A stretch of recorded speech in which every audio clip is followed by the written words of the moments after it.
మొదటి రోజు game changer cinema piracy వచ్చింది.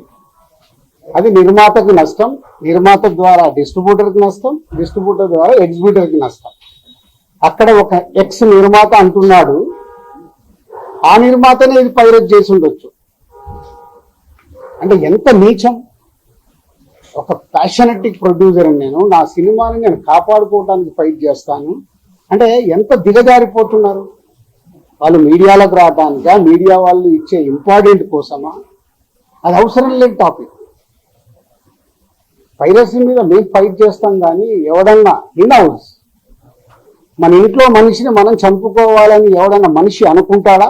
ఏ కుటుంబంలో ఎవరన్నా అనుకుంటారా? అంత నీచంగా బిహేవ్ చేస్తున్నారు కొందరు. అది పక్కన పెడదాం. సో ఈ పర్సంటేజ్ విధానం తెలంగాణకు వచ్చినప్పుడు తెలంగాణ ఎగ్జిబ్యూటర్స్ న్యాచురల్గా సార్ ఈస్ట్ గోదావరిలో అంటున్నారంట, ఇలా తెలంగాణలో కూడా మేము అన్ని థియేటర్లు మూత పడుతున్నాయి, మాకు ఏదో ఒక సొల్యూషన్ కావాలి అని శిరీష్ గారిని అడగడం జరిగింది. ఎవరు ఆ 270 థియేటర్లు? ఎందుకు 30 ఏళ్ల నుంచి వాళ్ళు మాతో వ్యాపారం చేస్తున్నారు.